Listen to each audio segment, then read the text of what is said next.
Hello, everyone, and welcome to the 68th edition of the Ask Barry V Show. I'm Barry Vanover. This is Miles Baker. Hey, before we get started today, I had so many positive comments about show 67, where we talked about the Halloween promotion, that I wanted to offer you guys a free gift. Now, if you will just go to the URL, www.giftfrombarryv.com. So what is my free gift? Part of our Halloween promotion that we talked about in the last show was the trunk or treat.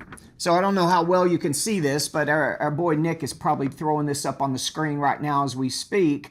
But this is our trunk or treat special. And this, we've designed artwork, flyer, poster, and Facebook ad to promote your trunk or treat for your business and your shopping center. And I'm going to give you guys that artwork for nothing, for free, just for being good followers of the Ask Barry V Show. So again, go to giftfrombarryv.com and you can do the download for free. By the way, martialartsmarketing.com is giving 20% off of all of those marketing cards that I talked about. You can get the spooky special on one side. You can get the get your trick or treat safety tips on the other one. All kinds of different artwork and different things for your Halloween promotions. You can get 20% off with the coupon code SPOOKY at martialartsmarketing.com. I think that ends October 6th. You can order after that. But remember, your Halloween promotion should start, now, right? October 1st for sure, because all the Halloween stores are popping up. And, I was just at Party City and they were clearing out all the shelves for all their Halloween stuff. So now's the time to start promoting that. And the last show, we gave you tons of ideas how to get those marketing cards and what to do with your Halloween promotion, or some great ideas anyway. All right, look, we got so much going on. I had to have notes today. Let's go ahead, though, and let's answer a few questions. Okay, before we our first question comes from TK. TK asked, besides our website, what are some other methods to gathering leads? Wow, seems like we talk about this all the time. Let's do something different, because we could talk all day about lead generation. Let's imagine, which I believe might be true. I don't want TK to get upset at me, but it sounds like maybe he doesn't have his marketing systems down, right? So instead of going through all these crazy, let's just imagine that TK is in trouble and that he's got to gather some leads and sign up some students fast. Yep. So let's talk about fast methods of lead generation. So if you knew, TK, that you had to gather some leads, make some phone calls, get some people in, sign them up, or it was going to be bad news for the business in a few weeks, then let's go over some ideas that he would do. First, promotional booths, man. Where I know it's a pain in the ass to do, especially if you're a one-man show, but where are the opportunities to set up a booth and pass out information and meet people? Promote a free community event that you would be having the next Saturday, like Karate for Concentration, or Bully Proof, Kids Safe, and have people pre-register for that event to get a free uniform when they come to your school, and you gather their leads. Spin wheel, giving away free birthday parties, so many different ways to gather leads at every promotional booth. It's fall. What elementary schools in your area, TK, as having a fall festival that you can go and set up a booth there and meet people? That's your direct market. Speaking of birthday parties, when was the last time you did a martial arts birthday party? You're talking about 15 or 20 kids coming in, of which maybe one is a student or maybe not, right? Who knows? But that's plenty of leads coming in. When was your last white belt buddy bash? Parents not out. Parents not outs. Buddy week, right? Weeks. And if somebody is not going to do that, because that's just too much work, right, at least go to Facebook and run a lead generation ad and spend $20 a day, and people can click a button that's interested if your ad's nice enough and put in their lead information for you. Now, remember, yes, you can do direct sales from Facebook, but if you look at the majority of the ads from all of the different services on Facebook, Facebook is really a what's the phrase when I'm just trying to gather someone's a lead magnet. Facebook is really where you put a lead magnet so that people give your information. They give your email address. They give the email address to you, and then you're going to sell them later through your email marketing, or what would be referred to as your email funnels, your marketing funnels. So man, at least if you're a one-man show, start doing some of that digital marketing stuff, okay? You got any other ideas besides that? We could go on and on. I mean, I feel like I didn't do a good job. You can email and text your past leads. You can. Yeah, what about your old leads? Yeah. Hopefully, are you keeping up in your software with all your leads that you're having as hot lead, cold lead, zombie lead, going back to leads that you gathered 2 years ago? People, if you're not doing that, leads are money, right? If I have a pile of leads on the table, it's like a pile of cash, because you need to work those leads, because people may not have been interested 2 years ago, but that child or that adult's wants and needs and finances may have changed in 24 months, and it's time to keep marketing your business to them. Go back to old students even if you had to, right? And get on the phone, man. I swear to God, if you call 10 people, you'll schedule 2 appointments, right? So get on the phone and make some phone calls if you need to schedule some appointments. The yard signs, we did the yard signs a lot. For back to school, we do the back to signs school time. every year. Well, now that it's Halloween time, it even makes more sense. But we would do back to school time of hiring somebody, like you were talking to the staff about the theater department at the local university, of having people out there and hold a sign dressed up in some sort of costume. We did superhero theme weeks where we rotated through the Avengers. A different Avenger was out in front of the school every day of the week. We've done the whole Ninja Turtle cast and things like that. Remember we were talking about the puppy store that's down the street. I'm not in the market of buying a puppy, but I know where the puppy store's at, because they've got that puppy mascot thing standing out there, and it's been there for years. Yeah. So everybody in this part of town knows where the puppy store's at, right? So there's a million things you could do. Now that we're on this, maybe I'm waking up because of the coffee, but rack cards. Yeah. Putting out rack cards are cheap and inexpensive. Remember that traffic nowadays that go to your website, when they're searching in like KnoxvilleKarate.com, only about 38% of traffic that goes to a website comes from search. The rest of it's come from offline marketing or linking from another website, where they're on Facebook and they click a link and go to your website, or, they type in your URL exactly. So you got to do way more things than just website. It sounds like TK's website might not be working for him. He's not getting enough leads from it. And man, how many bad websites do we see? There's a lot. A lot of bad websites, and the owners just don't get it and don't understand how the website is really supposed to be a lead generator. And if you're just depending on your website, you're just waiting for business to come to you. Yeah. You just can't rely on that. Yeah. And there's a lot of companies. We do websites for our personal clients, but if you're not a client of theirs, there are a lot of companies that do websites. FCOM, Mike Perella's FCOM does great websites that get great leads. What would be some other ones? 97 Display, I think. Sites look really good. They do websites, and so forth. But man, you got to have a professional website also, TK. So just the fact that you're looking for alternate sources, you may not be getting enough leads from your site. Okay, enough of that. Hopefully we helped him out. Next question comes from C. Thompson. C. Thompson asks, what do you do when students miss a belt test? That's a good question. We just had our graduations at all of our schools. Yep. This is what we do. I think graduation and testing, one, you need to build the priority with your students that every monthly strike test is a big deal. And it's not a big deal unless you make it a big deal and you pre-frame it the week before and you get the kids nervously excited and the adult students about even strike test. But it's a buildup for 3 months for that belt exam. So it should be a big deal. Nobody should want to miss that or feels like it's okay to miss it unless it's an emergency. For kids, I suggest you do one makeup test maybe the following Saturday afternoon, and that's their only option, right? And make it extremely, not hard, but don't let them just skate.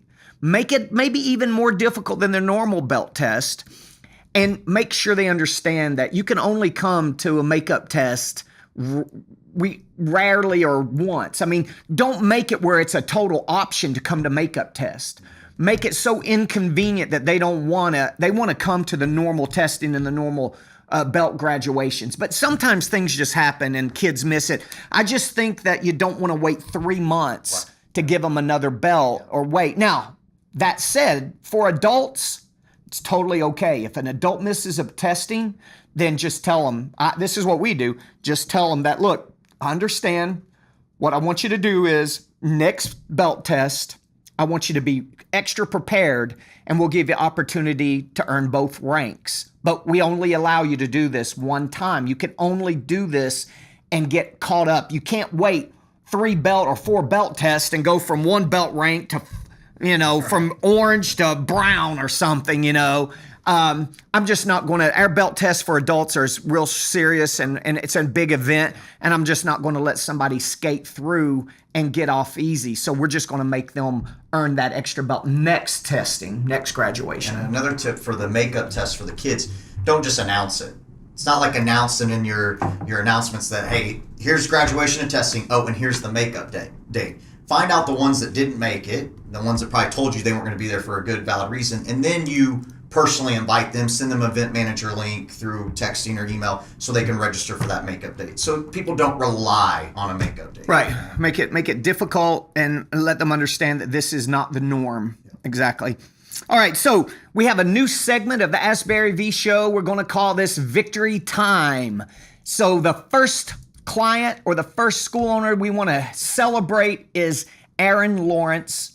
Aaron is in Canoga Park, California. He has 2 locations, and Aaron implemented our Mass Intro systems and has been doing an amazing job. In 1 week, which would be 2 Saturdays in a row, right? Is that 8 days? Doesn't matter, 7 or 8 days. 1 week, he signed up 49 new students.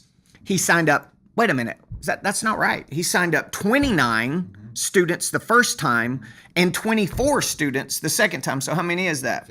53, something like that, new students in 2 Saturdays in a row. Yeah, amazing. Totally amazing. Yeah, totally amazing. And we wanted to celebrate his success. When Mr. Lawrence came on board with us, he was just super aggressive. I mean, he implemented our performance-based curriculum, our lesson plans. He attacked our 2-lesson trial program and enrollment conference and procedures. He's bringing like 8 people to Knoxville to our instructor college, Performance College, as part of our fall October symposium. By the way, anybody wants to do our symposium, it's in a couple weeks, but go to MAMGSYM and look at the events that we're having: instructor college, program directors, marketing and sales, Krav Maga training, BJJ, Muay Thai, guest speakers on Saturdays of different business topics. Pretty cool event. You guys are all welcome and invited. All right. What's the next question? I just can't get over Aaron Lawrence. It was awesome. We went out there and visited a school. He has a great team. Man, great guy.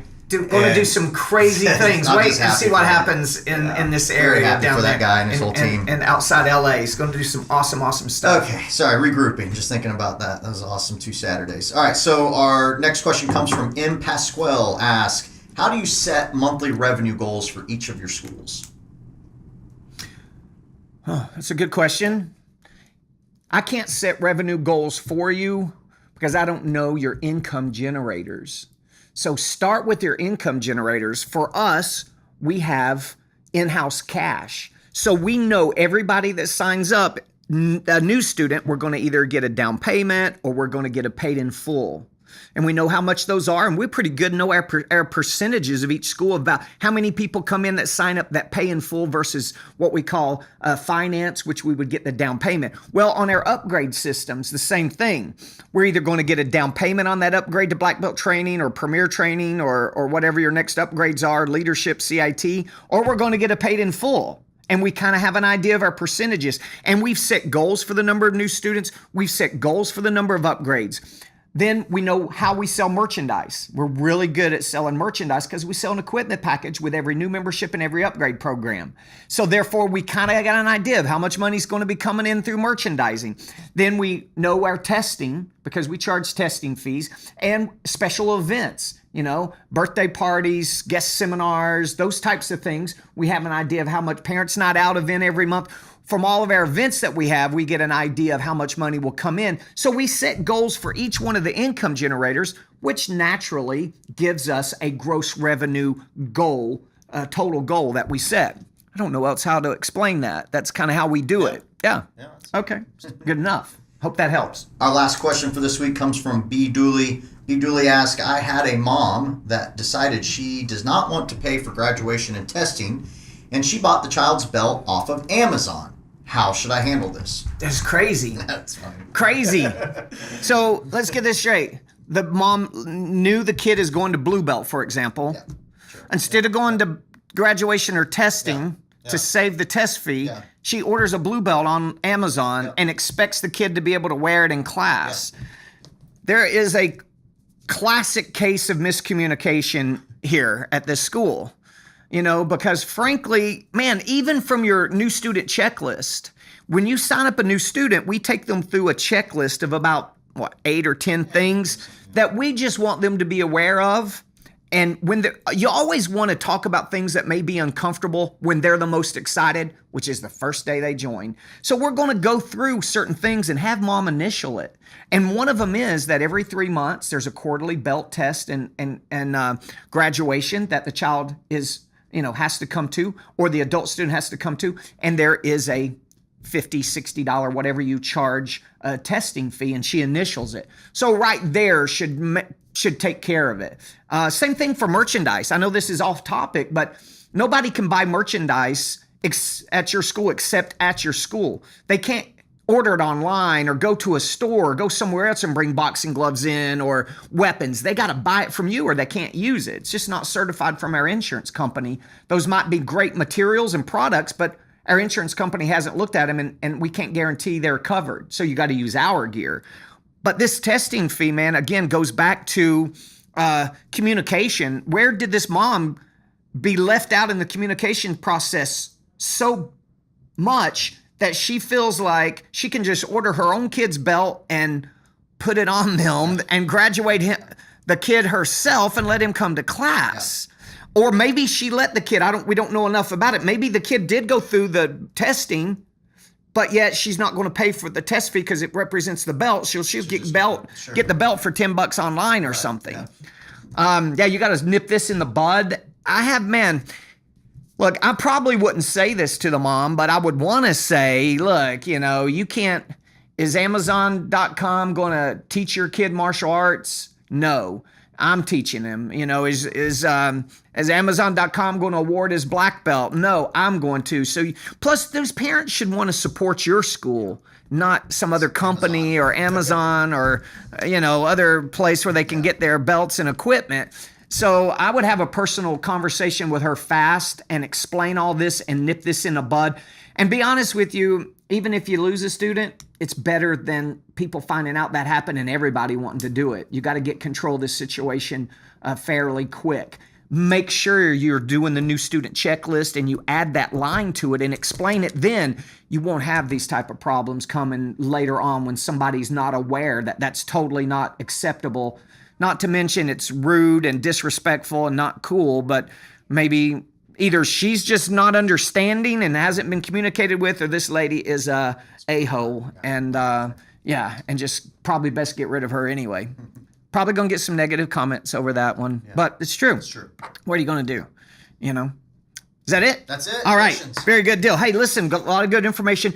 Go to giftfrombarryv.com if you want our trunk or treat marketing materials, Facebook, flyer, poster for your school. Totally free. No strings attached. But I will tell you that some of you are missing out on the best deal in the martial arts industry, and that's getting consulting from me and Mr. Baker and software, Studio Pro software for $1.99 a month. A lot of you have inquired about working with us, and we've charged $1,000 a month. Now's an opportunity to come on board, start working with us, get great software that we can see what you're doing and help you and get top-notch industry consulting. So take a look at that at bizmax special.com. All right, guys, we'll talk to you next time.